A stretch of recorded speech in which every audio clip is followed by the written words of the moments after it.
S'il affiche un taux de croissance à 2 chiffres aujourd'hui, le Congo, qui progresse vers l'émergence, est encore loin de la performance moyenne africaine selon l'index Ibrahim pour la gouvernance africaine 2014. Avec un score de 29,3% pour son environnement d'affaires, ce pays, pourtant plein de ressources, doit se mettre au pas. À la tête de la Chambre de commerce et d'industrie de Brazzaville, Paul Obambi répète à l'envi que la participation à la création de richesses est un droit essentiel que les citoyens doivent revendiquer pour accéder à un meilleur être. Cela passe par l'amélioration de la relation avec les banques et la capacité pour tout un chacun à se lancer dans l'entrepreneuriat, levier de la croissance durable. Monsieur Paul Obambi, bonjour. Bonjour madame. Est-ce que vous êtes prêt à faire le point? Bien sûr. Très bien. Alors, monsieur Obambi, il se prépare un grand sommet, un grand forum à Brazzaville dédié à la bancarisation et aux défis de la bancarisation. Il semblerait qu'on veuille faire un modèle africain de la bancarisation. Tout d'abord, est-ce que vous pouvez nous dire ce que vous pensez de ce thème et de ce forum? Ce thème est la continuité du thème que nous avions eu au forum précédent, à savoir les classes moyennes. Et aujourd'hui, nous parlons de la bancarisation. Et surtout en termes de défis et en termes de modèle africain. Moi, je pense que ce thème arrive à point. Et avec les différents experts, tous les sachants, ainsi que les chefs d'État qui vont nous honorer, nous pourrons ensemble échanger. D'ailleurs, nous l'avons commencé cet après-midi avec vous de la presse, pour que nous puissions donner notre conception de la bancarisation en Afrique, de ce défi. C'est un véritable défi, parce que le terme défi est fondamental. C'est un véritable défi parce que l'Afrique est très très en retard, avec un taux de bancarisation moyen de 10%, je dirais. Bon, il y a des pays aussi en Afrique, il faut le dire, qui ont un taux de bancarisation de 60%. Je ne citerai pas ça que le Maroc, mais il y a aussi d'autres qui sont largement en dessous, comme la RDC avec 2% de taux de bancarisation. Et je n'oublierai pas celui dans lequel nous sommes, le Congo, avec un taux de bancarisation de 7%. Moi, je crois qu'il y a un défi à relever. Il faudrait que nous puissions monter en puissance en cette matière. La cible principale de ce forum, à votre avis, c'est d'abord la société civile, c'est-à-dire ces personnes qui sont concernées par d'aussi faibles taux de bancarisation, ou bien c'est d'abord les dirigeants, puisque vous parliez de ce dialogue entre chefs d'État et bien sachants. Je vais peut-être vous choquer. Chaque fois qu'on n'a pas de dirigeants africains, soi-disant qu'ils sont très riches, on a saisi le compte en Suisse, ainsi de suite. Est-ce que la bancarisation ne pourrait pas commencer par cet épisode? Si ces fortunes étaient ici, est-ce que ça ne dirait pas nos pays? Et je passerai aux autres. C'est les politiques. Il faudrait bien que nous puissions aussi avoir de la transparence dans les revenus des politiques. Et aussi, ça permettrait qu'on puisse améliorer notre taux de bancarisation. Mais le plus gros de la troupe reste la population de la société civile que vous avez citée. Et aussi les entreprises. Je vais aussi vous surprendre en disant que nous avons, dans nos enquêtes, constaté qu'il y a des entreprises souvent informelles et qu'il faut même des petites entreprises formelles qui n'ont pas de compte en banque. Donc pourquoi ça, justement? C'est un problème d'accès ou c'est un problème de confiance? Les deux. Confiance de l'individu à la banque, mais aussi confiance du banquier à l'individu. C'est réciproque, parce que c'est quand même un ménage à deux dans cette bancarisation. Mais aussi, au-delà de cela, il manque le cadre institutionnel. Je lisais encore en diagonale de la presse de ce matin un certain nombre de procès qui ont eu lieu où la Société Générale, pour ne citer que celle-là, que m'excuse, la Société Générale, et puis il y a d'autres banques aussi qui sont quelquefois condamnées par la justice, sur d'autres cieux, parce qu'elles ont refusé d'ouvrir un compte à une personne morale ou physique. Mais en Afrique, nous devons asseoir le cadre institutionnel pour qu'il soit fait obligation aux banquiers d'ouvrir des comptes à ceux qui le souhaitent et qui remplissent les critères. Mais aussi aux citoyens que nous sommes d'ouvrir nos comptes et de respecter la réglementation bancaire. Voilà le jeu qui sera établi et dans lequel il y aura une confiance réciproque entre les banques et les personnes physiques ou morales. Je préfère englober. Et un autre aspect qui n'est pas des moindres, c'est la proximité. Vous savez, il y a 50 ans de cela, à Brazzaville, lorsqu'on parlait de la boulangerie, elle n'était qu'au centre-ville. Aujourd'hui, la boulangerie est dans le quartier. Aujourd'hui, la boulangerie est dans le village. Qui pourrait l'imaginer? Je cite un autre secteur, la pharmacie. Il y a quelques années, la pharmacie à la cité, c'était juste sur l'avenue de la Paix, pour ne citer que Mavré, pour le Congo-Brazzaville, et le reste se trouvait au centre-ville. Aujourd'hui, nous trouvons des pharmacies dans nos villages, dans nos chefs de lieux de région, dans nos districts et aussi dans nos quartiers. J'espère que nous devons accélérer le processus de banque de proximité pour que cette rencontre ait effectivement lieu. Parce que si ceci n'est pas fait, comment pouvons-nous demander à un citoyen qui est à 150 km du lieu de la banque, qui fasse 150 km pour aller déposer son épargne et qui reparte chaque fois qu'il veut faire une manipulation? La confiance peut exister. Elle a été testée, elle a des résultats aujourd'hui. Je citerai le cas de Kenya, mais je peux aussi le dire aujourd'hui. Le mobile banking fait aujourd'hui des exploits. Le cellulaire, pour ne citer que ce secteur de la télécommunication, hier qui pouvait imaginer qu'on doit avoir ce boom de cellulaire. Donc il y a de la place. Ce défi, c'est un défi à notre portée. Et moi je pense que si le cadre réglementaire est planté, il y a une grande campagne de formation qui est faite par les pouvoirs publics, par les chefs d'entreprise formels, mais aussi pour attirer les chefs d'entreprise informels et les populations. Ce défi sera relevé et les banques elles-mêmes auront des dépôts de bonne qualité pour pouvoir aussi accorder des crédits à la consommation. Vous parliez du cas de la Société Générale tout à l'heure. Oui. Les banques de la place sont majoritairement des banques étrangères en Afrique, au Congo. Comment est-ce qu'on peut faire en sorte de donner la première place aux banques africaines? On a par exemple des cas comme Ecobank, UBA, Afriland First Bank. Comment est-ce qu'on peut faire pour que ces banques-là soient promues au détriment peut-être des plus grandes banques étrangères? Moi, je pense que nous sommes sur un marché concurrentiel qui est tout à fait ouvert. Si les banques africaines comprennent bien leur mission, elles ont beaucoup plus au plan culturel et les outils qu'il faut pour proposer des produits à leurs clients. Ce qui peut être un handicap pour des banques étrangères le temps qu'elles puissent comprendre. Mais aujourd'hui, les banques, quand on dit étrangères, elles sont d'ailleurs venues pour accompagner un certain nombre d'opérations pour les sociétés filiales des grands groupes internationaux. Elles ont des cibles tout à fait précises et moi je pense qu'au niveau des pouvoirs publics, au plan réglementaire, on peut faire de telle sorte que ces banques puissent proposer, puissent être des banques de proximité, qui ne se contentent pas d'être seulement à Brazzaville et à Pointe-Noire. C'est là où intervient la réglementation. Au-delà du côté marketing de chacun de ces banquiers, parce que pour s'installer un peu partout dans la République, même aujourd'hui en Europe, il y a de plus en plus des guichets qui ferment dans les banlieues, en France pour ne citer que ce pays. Donc ça demande des investissements et que ça a un impact sur les bénéfices de la banque. Mais les pouvoirs publics peuvent accompagner, mettre les meilleures conditions. Moi je vous ai cité un cas comme la banque postale. Aujourd'hui voilà une possibilité pour lever les fonds en ce qui concerne dans ces populations rurales. Mais les banques africaines doivent avoir du génie. C'est en cela qu'elles sont africaines. Elles connaissent les produits que les Africains consomment. Alors, qu'elles fassent leur travail, qu'elles se développent, à mon avis, qu'elles sont encore plus nombreuses pour prendre ces dépôts et en faire un meilleur usage. Parce qu'il n'est pas question d'avoir des dépôts pour avoir des types de références de genre le payant sur liquidité, mais ce n'est pas un succès être sur liquidité. Bien au contraire, on a besoin des ressources pour satisfaire un certain nombre de besoins. Donc les banques africaines, en premier lieu, doivent faire cet effort puisqu'ils connaissent bien les produits qu'il faut pour nos populations. Et les banques étrangères qui sont installées dans nos pays en Afrique ne doivent pas être mises en marge. Elles aussi, elles sont venues faire des profits. Mais elles ne doivent pas seulement suivre ces grandes entreprises, ces grosses opérations liées à leur maison mère, mais aussi participer au véritable développement économique du pays. Justement, est-ce que l'image de la banque aujourd'hui n'est pas associée à une image un peu d'élite d'une banque réservée ou de produits réservés, de services réservés à une élite seulement? Mais parce que les banquiers actuels ont décidé de conserver le mystère. Sinon, il n'y a pas de raison. Et vous voyez bien que lorsqu'on a eu le créneau des transferts par Western Union, par MoneyGram, aucune banque n'a échappé à cela. Toutes les grosses banques de la place ont la petite plaque Western Union. Donc les banques sont aussi intéressées par les transferts des petits. Sinon, les Western Union n'existeraient pas parce qu'elles ne concernent pas les grandes entreprises qui font les Western Union. C'est les petites entreprises, les entreprises informelles et surtout les populations. Donc les banques, si c'est un créneau qui est porteur, il n'y a pas de raison qu'elles ne s'y intéressent pas.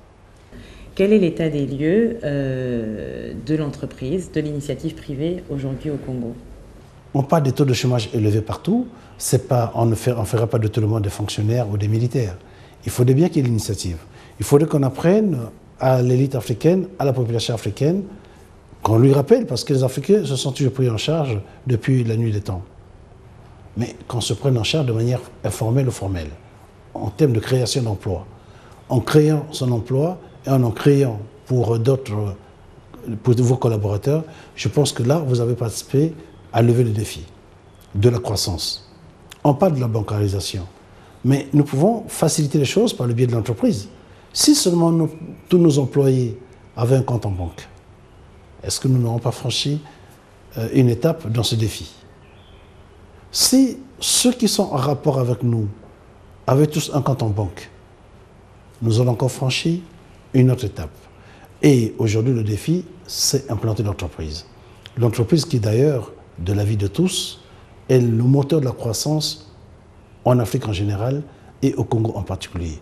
Donc même notre croissance économique en dépend. Donc l'entreprise est essentielle. Alors il faut voir désormais les conditions de création d'entreprise, de son développement.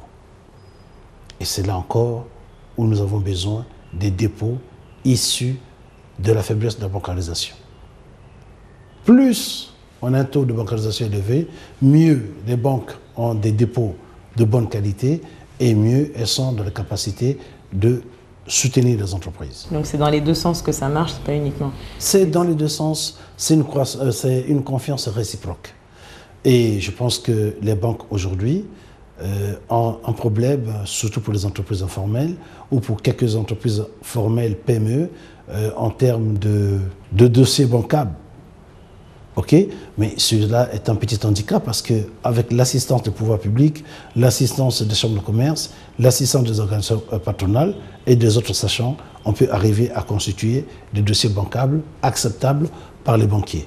Et à partir de là, on peut lancer le processus économique. Et aussi faciliter le business dans le pays. En ce qui concerne le Congo, vous savez très bien que nous ne sommes pas très bien classés en termes de doing business. Je crois qu'il y a un certain nombre d'obstacles qui sont en train d'être levés et le processus va être accéléré pour que nous puissions avoir un meilleur rang. Parce qu'aujourd'hui, il est question d'être attractif. Attractif, nous le sommes. Mais en termes de doing business, dans les critères de la Banque mondiale, nous sommes en très mauvais positionnement. Nous sommes avant-dernier. Et je pense qu'avec les réformes qui sont engagées, nous allons améliorer pour le Congo cette étape. Et il y a aussi des pays africains qui sont en avance. Je citerai par exemple le Rwanda, il fait beau d'investir et de faire du business. Je pense que la problématique de l'entreprise est au cœur du développement du continent avec tous les impacts, y compris celui de la bancarisation. Vous êtes tout à fait au contact des populations, vous êtes au contact de ces entreprises, qu'elles soient petites, moyennes ou grandes, et vous êtes au contact des pouvoirs publics. Est-ce que vous pensez que c'est bien perçu, ce rôle crucial et majeur de l'entreprise dans un pays? En termes sémantiques ou rhétoriques, le débat n'existe pas. Mais il faut passer maintenant à l'application. Toute la bataille se mène à ce niveau. Et je pense que les forums comme ceux de Forbes nous créent là les conditions pour que nous puissions nous adresser aux décideurs politiques, quelquefois de très haut rang, comme les chefs d'État. Ils sont là, en notre présence, nous échangeons, nous donnons nous notre manière de faire. Mais il y a des grands progrès. Forbes est un exemple à suivre. Vous savez très bien que Forbes est une organisation purement privée. C'est un privé qui a eu l'initiative et aujourd'hui, à cause de la qualité de ce forum, des chefs d'État se déplacent. Aujourd'hui, des grands sachants du monde entier souhaitent être présents à ce rendez-vous. Je peux témoigner que de nombreux chefs d'entreprise africains ont sollicité notre concours pour être présents au rendez-vous. Cet engouement-là, il est dû à un impact réel. Vous avez pu mesurer un impact comparé aux éditions précédentes? On en est à la 3e édition. Mais bien sûr, l'impact réel est... première édition de curiosité. Qu'est-ce qu'ils vont nous dire dans Forbes Afrique? Forbes, c'est pour les riches. Bon, est-ce que ça nous concerne, ça ne nous concerne pas? Et puis quand nous sommes arrivés, nous avons découvert que le débat était ouvert, même aux non-riches. Donc même les non-riches participent à un débat dans le cas de Forbes, qui est une revue qui, par son choix éditorial, parle beaucoup plus des riches que des pauvres. Bon, alors, en ce qui concerne Forbes Afrique, la dernière édition, on ne parle pas des classes moyennes. Que nous ne mesurions pas. De nombreux d'entre nous faisaient partie des classes moyennes. Nous ne savions pas qu'ils étaient devenus classe moyenne. Et on a vu la puissance de cette classe moyenne. Et cette classe moyenne, aujourd'hui, on peut l'associer à la bancarisation. Si désormais, au niveau de cette classe moyenne, monsieur ou madame pouvait penser à ouvrir un compte pour leurs enfants, pour leurs amis, pour leurs voisins, pour leurs parents, nous allons aussi, dans le cadre du défi pour la bancarisation en Afrique, avancer d'un grand pas. Vous avez l'année dernière également parlé d'intégration régionale. Ça, c'est aussi un thème que vous connaissez très bien. En termes d'entreprise, est-ce que vous sentez qu'il y a une véritable impulsion des pays africains? Comme nous sommes au Congo, on peut parler de la région CEMAC, de la région Afrique centrale, le bassin du Congo. Parce que l'Afrique de l'Ouest est très dynamique, on n'a pas besoin de visa pour circuler à l'intérieur des pays membres de la CEDEAO. En revanche, en Afrique centrale, c'est un peu différent. À ce sujet, je suis un homme heureux parce que tous les obstacles que nos États mettent sur la route de l'intégration sont franchis par la volonté des populations. Vous allez constater qu'à Brazzaville, il y a des Camerounais, il y a des Centrafricains, il y a des Gabonais, il y a des Équato-Guinéens. Ils sont là présents à Brazzaville, malgré le fait que des complications existent encore dans la libre circulation des marchandises et des personnes. Ce qui est valable pour le Cameroun, ce qui est valable pour la République centrafricaine, ce qui est valable pour le Gabon ou la Guinée équatoriale. Malgré les hésitations, malgré le recul d'un certain nombre de dirigeants de la sous-région, ce qui est malheureux. Parce que quand j'imagine que nous avons, nous, chefs d'entreprise, besoin d'un marché, vous n'allez quand même pas me demander à moi, M. Bambi, d'entreprendre que dans l'espace de 4 500 000 habitants du Congo. Mais quel avenir j'aurais? Je serais, oui, un leader de quartier, mais je ne pourrais pas être un leader au niveau mondial ou un leader au niveau continental, puisque mon marché est réduit à 4 500 000. Alors pourquoi je n'aurais pas accès au marché du Nigeria? Pourquoi je n'aurais pas accès au marché de la RDC, de l'Angola, du Cameroun, ainsi de suite? Je crois que le processus doit être accéléré et qu'il faut que nos chefs, nos gouvernants, nos chefs d'État puissent accélérer le processus. Ils se trompent complètement quand ils créent des restrictions inutiles. Mais nos frontières, qui les contrôle en réalité?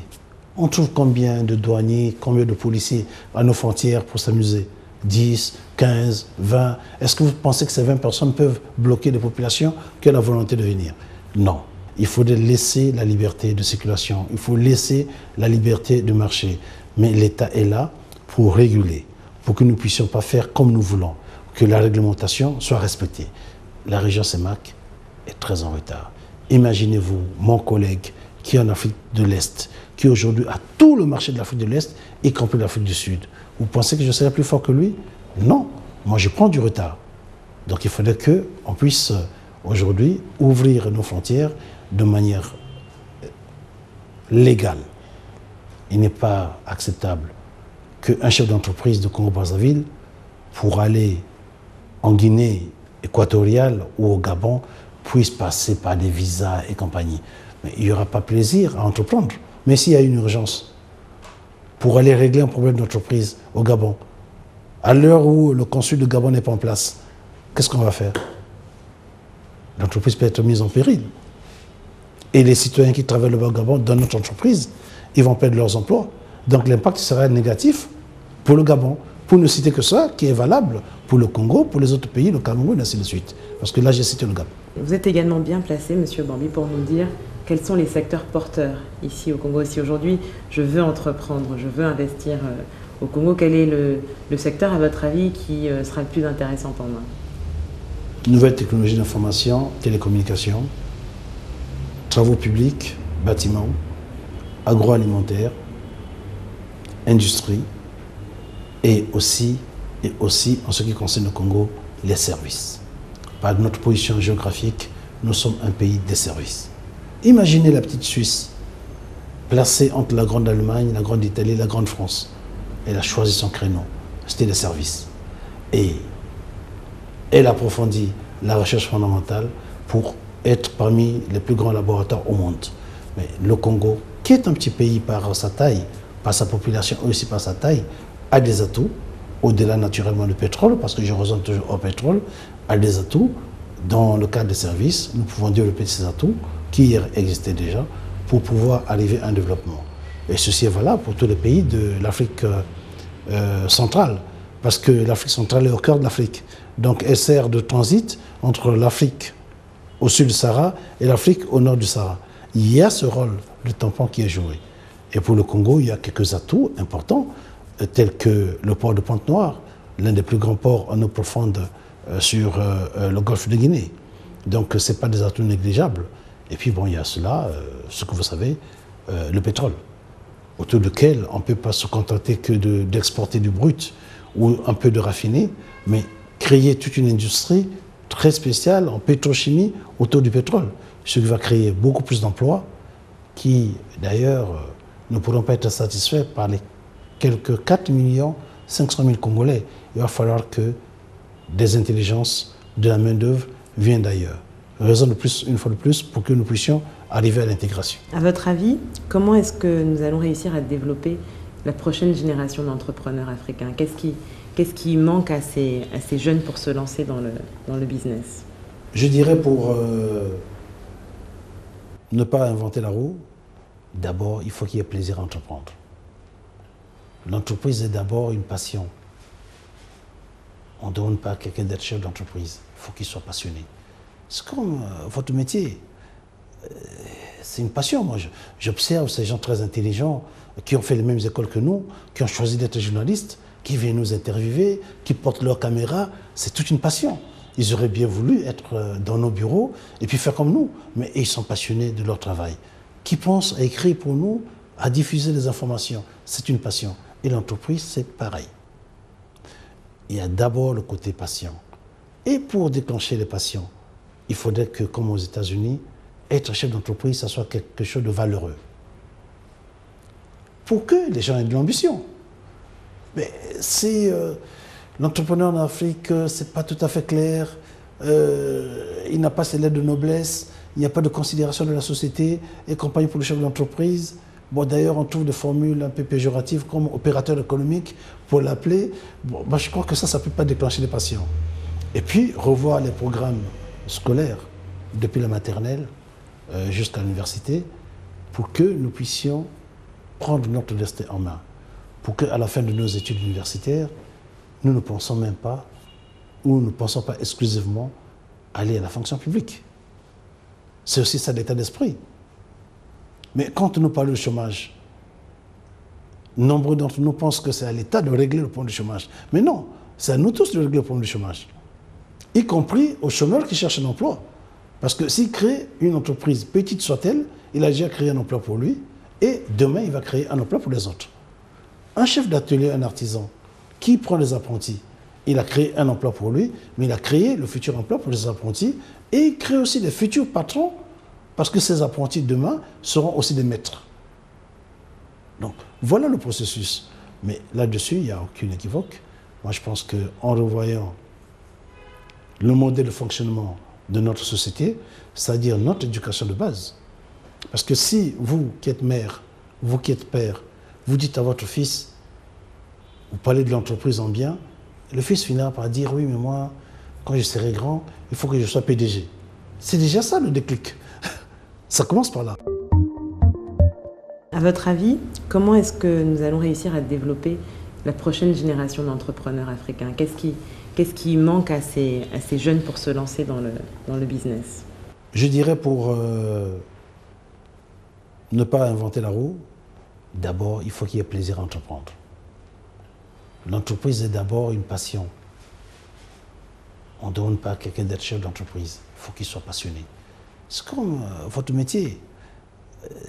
C'est une passion. Moi, j'observe ces gens très intelligents qui ont fait les mêmes écoles que nous, qui ont choisi d'être journalistes, qui viennent nous interviewer, qui portent leur caméra. C'est toute une passion. Ils auraient bien voulu être dans nos bureaux et puis faire comme nous. Mais ils sont passionnés de leur travail. Qui pensent à écrire pour nous, à diffuser les informations. C'est une passion. Et l'entreprise, c'est pareil. Il y a d'abord le côté patient. Et pour déclencher les passions, il faudrait que, comme aux États-Unis, être chef d'entreprise, ça soit quelque chose de valeureux. Pour que les gens aient de l'ambition. Mais si l'entrepreneur en Afrique, ce n'est pas tout à fait clair, il n'a pas ses lettres de noblesse, il n'y a pas de considération de la société et compagnie pour le chef d'entreprise. Bon, d'ailleurs, on trouve des formules un peu péjoratives comme opérateur économique pour l'appeler. Bon, je crois que ça ne peut pas déclencher des passions. Et puis, revoir les programmes scolaires depuis la maternelle jusqu'à l'université pour que nous puissions prendre notre destin en main. Pour qu'à la fin de nos études universitaires, nous ne pensons même pas ou ne pensons pas exclusivement aller à la fonction publique. C'est aussi ça l'état d'esprit. Mais quand on nous parle du chômage, nombreux d'entre nous pensent que c'est à l'État de régler le problème du chômage. Mais non, c'est à nous tous de régler le problème du chômage. Y compris aux chômeurs qui cherchent un emploi.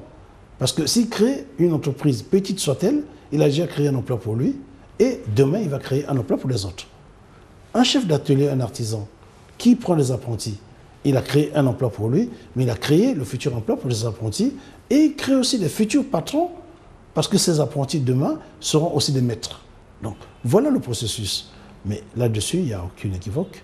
Moi, je pense qu'en revoyant le modèle de fonctionnement de notre société, c'est-à-dire notre éducation de base.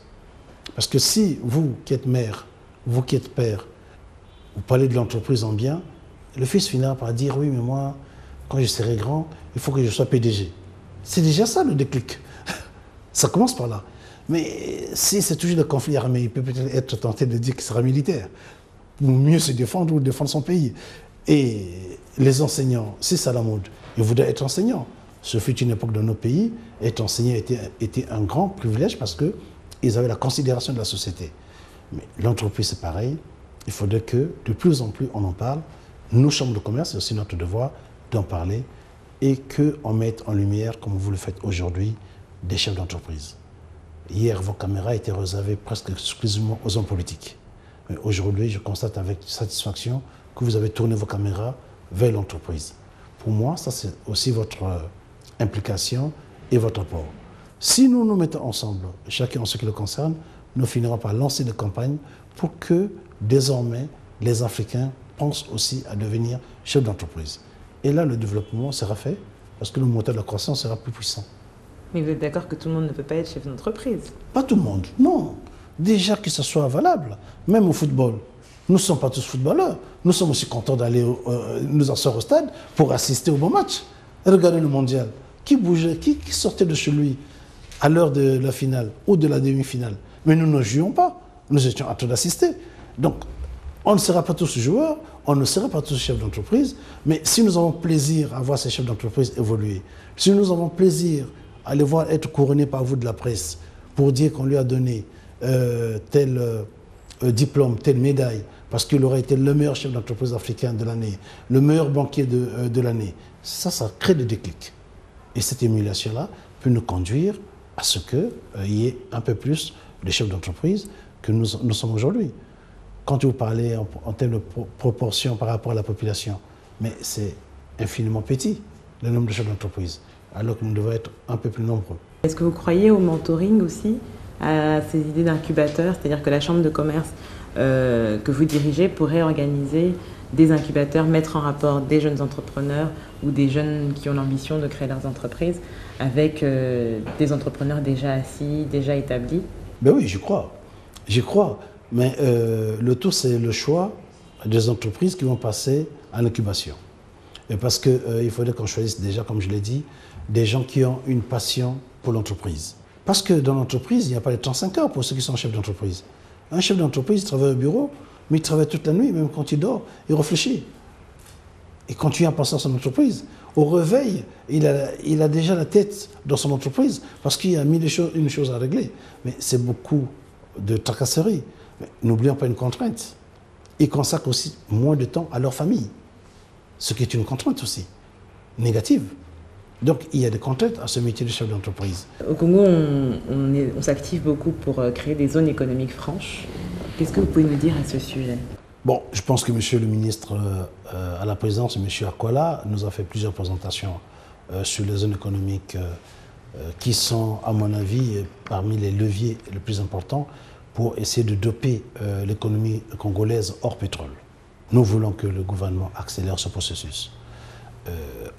En termes de théorie, ça fait près de 10 ans que nous entendons parler de ces zones. En termes pratiques, nous voulons le voir. Mais nous voulons aussi voir ces zones avec des acteurs réels de l'entreprise, pas des acteurs politiques.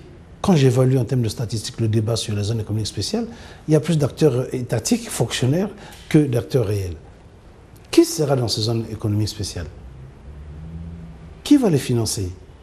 Comment ça va fonctionner? Au plan juridique, le problème est presque réglé, mais au plan réel, il faudrait que nous nous mettions au travail. Et la zone économique spéciale, oui, ça donne des atouts, des avantages aux entreprises. Le tout, c'est de choisir les produits qui vont être développés dans ces zones. Produits en termes industriels, produits en termes de services aussi. Moi, je crois à ce grand projet, mais je souhaite que le gouvernement puisse passer à la phase effective. Parce qu'aujourd'hui, nous avons des maquettes très très bien, mais il faudrait que nous passions à la phase effective. Et vous seriez prêt à ce moment-là à accompagner ce projet en sollicitant les chefs d'entreprise, les différents chefs d'entreprise congolais ou étrangers qui seraient intéressés par ces projets-là? Mais madame, j'aurais tendance à vous dire l'inverse. C'est plutôt l'État qui doit nous accompagner. C'est pour ça que les choses sont faites à l'envers. C'est l'État qui devrait nous accompagner dans les zones économiques spéciales. Mais aujourd'hui, c'est l'inverse. Alors, moi, je crois que nous sommes disposés. Ces zones, c'est au profit des entreprises d'abord. Ok, l'État y trouvera son intérêt au plan macroéconomique, au plan politique, parce qu'on aura réglé un certain nombre de problèmes de chômage, on va créer des emplois, le PIB du pays va être de meilleure qualité, ou encore avoir ces 2 points, ainsi de suite. Mais c'est l'État qui doit accompagner les entreprises de la zone économique spéciale. Et non l'inverse. Aujourd'hui, je trouve que c'est l'inverse qui se fait. Il faudrait que les chefs d'entreprise s'approprient cette opportunité qui est donnée par l'État, parce que l'État souhaite nous accompagner, tu n'es pas obligé de le faire. Nous avons fait suffisamment de revendications. On nous plante un cadre, il faudrait que ce cadre soit bien planté pour que les industriels soient attirés. Je peux aussi vous dire que sur d'autres cieux, il y a eu des zones économiques spéciales qui ont eu un impact négatif. Sur d'autres cieux encore, j'ai cité le cas de Singapour, là-bas, ou l'île Maurice, ces zones économiques spéciales ont eu des impacts positifs. Donc tout dépendra comment l'État va nous accompagner dans cette nouvelle aventure. Si vous aviez quelques conseils à donner à des entrepreneurs qui souhaitent s'implanter au Congo, qu'est-ce que vous leur diriez? Mais le seul conseil, c'est qu'ils viennent faire comme nous. De toute façon, je peux vous dire très franchement que si ce n'était pas intéressant, j'y serais pas. Aujourd'hui, au Congo, en marge de doing business, c'est un pays attractif où nous réalisons des profits et dans des secteurs qui sont bien ciblés, des super profits. Il ne faut pas se fier à la taille de ce pays. Ce pays a un rôle central au niveau d'une grande sous-région, la CEMAC. Parce que lorsque nous produisons au Congo-Brazzaville, nous ne produisons pas que pour les 4 500 000 habitants, nous produisons pour toute la sous-région.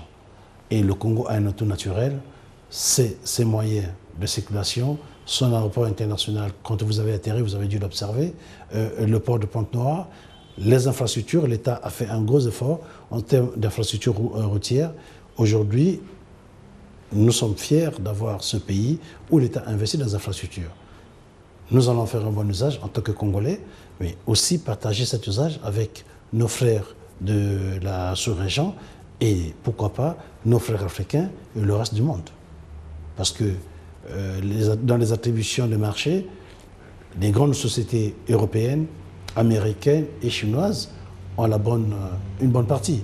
Donc cette situation du Congo aujourd'hui nous intéresse tous, les entreprises étrangères, mais aussi les entreprises congolaises. Moi, je souhaiterais que nombreux, comme nous l'avons fait pour Forbes, que je constate que de nombreux investisseurs viennent ici. Ne vous en faites pas, ce pays est très attractif. Vous n'avez qu'à voir le taux de remplissage des hôtels et des avions. Il fait bon en ce moment d'investir au Congo. Comme tous les pays du monde, c'est une conjoncture, c'est une étape qui ne sera pas éternelle. C'est maintenant qu'il faut venir, il ne faut pas attendre demain. Qu'est-ce que le secteur privé peut faire pour encourager les gouvernements africains à favoriser une approche collective pour le commerce et pour le développement? Mais là-dessus, l'une des premières armes, c'est déjà le lobbying. Il faudrait que le secteur privé africain devienne suffisamment puissant. Et je reviens encore à Forbes. Si M. Ebata, M. Lekaka n'étaient pas si puissants, et nous autres n'étions pas aussi puissants, on n'aurait pas pu déplacer ces chefs d'État vers Brazzaville. On n'aurait pas pu déplacer tous ces leaders de l'industrie, des services, de l'agriculture, de la politique aussi, vers Brazzaville. On n'aurait pas pu mobiliser vous autres, les journalistes, parce que vous savez où est-ce que vous partez. Donc on n'aurait pas pu vous avoir ici, puisque vous êtes à Londres. Par quelle magie vous êtes arrivé? C'est parce que ce pays est attractif, l'événement aussi l'est. Moi je crois qu'il faudrait que de plus en plus, et ça se forme, je le sens, que les chefs d'entreprise africains communiquent entre eux, pour qu'ils puissent former une force qui puisse fléchir et aider les hommes politiques à mieux nous diriger. C'est aussi une manière de gouverner, et cette gouvernance, aujourd'hui, commence à avoir des effets. De plus en plus, le secteur privé africain est associé dans le champ politique. Nous, tout ce que nous proposons n'est pas retenu parce que nous ne faisons pas la parole d'évangile. Dans ce que nous disons, quelquefois nous en demandons trop, quelquefois nous en demandons moins, mais les dirigeants africains aujourd'hui, je puis l'affirmer, tiennent quand même compte du secteur privé. Mais si nous sommes plus nombreux, plus puissants, nous pourrons désormais orienter ou impacter un peu plus les politiques de nos pays. Parmi les atouts importants que vous avez cités, M. Bambi, pour encourager les jeunes à se lancer dans l'entrepreneuriat, il y avait la formation et l'éducation. Est-ce que vous pouvez nous en dire un petit peu plus à ce sujet? Oui, mais cette formation, je dirais un peu plus, parce que je commencerai par l'information. Il faudrait que nous soyons suffisamment informés. Et c'est là votre rôle. Et je ferai une transition sur la formation. Cette formation est à 2 niveaux. Elle concerne nous, chefs d'entreprise actuels. Le monde évolue tellement que pour gérer nos entreprises, nous avons besoin de savoir manipuler les instruments. Et je me passe de vous dire l'ordinateur, l'évolution qu'il y a de votre iPad, bref, l'évolution linguistique, parce qu'aujourd'hui nous sommes obligés de parler un peu de chinois, d'apprendre à parler le chinois, d'apprendre à parler l'anglais, même si nous sommes francophones, ainsi de suite. Et aussi d'apprendre à gérer nos entreprises. Parce que vous qui êtes de la communication, vous devez nous dire comment nous devons nous tenir devant notre personnel, comment nous devons présenter nos produits. Mais ça, si nous ne l'apprenons pas, nous ne pouvons pas le savoir. Quelle que soit notre intelligence, il faut que nous l'acceptions. Malgré le niveau social que nous avons soi-disant, nous devons redescendre pour être informés et nous former. Il y a le deuxième volet, ça c'est la formation permanente pour les chefs d'entreprise. Mais vous avez parlé de demain. Mais les chefs d'entreprise de demain, c'est aujourd'hui qu'il faut les créer. Il faudrait qu'on change les programmes dans nos écoles, qu'on puisse accentuer des programmes sur l'évolution technologique, sur l'évolution de la société. Ça ne sert absolument à rien de refaire le programme il y a un siècle. Aujourd'hui, ce ne sera pas d'actualité. Oui, il faut nous rappeler que la révolution industrielle a eu lieu en Angleterre, mais la révolution numérique a lieu où? C'est ça l'actualité. Et il faut nous le dire, il faudrait que nous puissions former les futurs dirigeants d'entreprise. Il faut concevoir une école d'entreprise aujourd'hui. C'est-à-dire pas l'école que ceux de ma génération ou de la génération de-dessus ont connue, où on parle de l'entreprise dans un livre d'économie, mais on n'a jamais été. Et on ne rend compte que son professeur, agrégé en sciences économiques, qui écrit un très bon cours, que nous écoutons avec beaucoup de passion, il faudrait maintenant mixer. Il faudrait qu'à cette occasion, un vrai chef d'entreprise réel vienne à l'université entretenir les étudiants, qui puisse dire aux étudiants de quoi il s'agit, qu'est-ce qu'il vit au quotidien, qu'est-ce qu'il attend de ses étudiants. Et à partir de là, d'ailleurs, mettez-vous à la place d'un étudiant qui reçoit un grand chef d'entreprise à l'amphi, à la place de son professeur. C'est ce jour-là qui posera les 1001 questions, qui lui aura 1001 réponses. Peut-être que ça peut créer un déclic pour que lui rêve désormais être chef d'entreprise. Il faut qu'il y ait ce rêve en Afrique. Que les enfants rêvent d'être PDG, d'être Bill Gates, d'être Mo Ibrahim, bref, pour ne citer que celui-là. Il faut qu'on rêve de cela. Mais ce rêve, il faut que le créer. Pour le créer, il faudrait qu'il y ait ce contact dans la formation des futurs dirigeants. Ils peuvent être aussi des futurs dirigeants de nos États. Mais puisque dans leur formation, ils ont connu ce que c'est que l'entreprise, ils vont mieux réglementer la gestion de l'État. Parce qu'ils savent de quoi il s'agit. Ils savent mesurer l'impact de l'entreprise. Mais c'est en cela que ceux qui vont juger les affaires au tribunal de commerce, ils sauront de quoi il s'agit. Mettez-vous à la place d'un magistrat qui n'a jamais mis pied dans une entreprise. Il est président du tribunal de commerce. Quelle que soit son intelligence, il a les limites pour apprécier les problèmes que l'entreprise se met à cette occasion, dans le conflit entre deux acteurs. Alors que si dans sa formation de juriste, très bonne formation de juriste, il avait rencontré quelques chefs d'entreprise, il avait eu un peu plus d'informations, s'il avait fait quelques stages d'implémentation en entreprise, il serait capable aussi de mieux analyser le sujet. Voilà, la formation est très très importante. D'ailleurs, nous n'allons rattraper notre retard que grâce à la formation. Les exemples nous ont précédés. Nous parlons tous de l'émergence, mais on ne peut pas aller à l'émergence si nous n'avons pas de populations formées. Même si nous avons un taux de croissance à 2 chiffres. Si la formation n'y est pas, il n'y aura rien. Voilà ce que je voulais ajouter en termes de formation, mais en amont, en termes d'information. Monsieur Paul Obambi, puisque nous faisons ce point ensemble, je propose de passer à notre séquence en pointillé. Monsieur Obambi, si je vous dis l'Afrique, quel est le point d'interrogation? Le développement économique, social et culturel. Si je vous dis Afrique, quel est le point d'exclamation? Le développement de sa population. Quels sont vos points de suspension? L'évolution du monde. Si je vous dis Afrique, quel est le point fort? C'est ce potentiel naturel, son sous-sol, ses richesses et encore sa population. Si je dis Afrique, quel est le point faible? Taux de bancarisation, le niveau élevé du taux d'alphabétisation et la gestion, la gouvernance. Quel est votre point final? Que le défi du développement en Afrique puisse être positif, que l'Afrique dans son développement ressemble aux autres continents, à l'Asie, à l'Amérique, et surtout que les Africains puissent être dans des conditions normales, vivre normalement, comme ceux des autres pays dans le monde.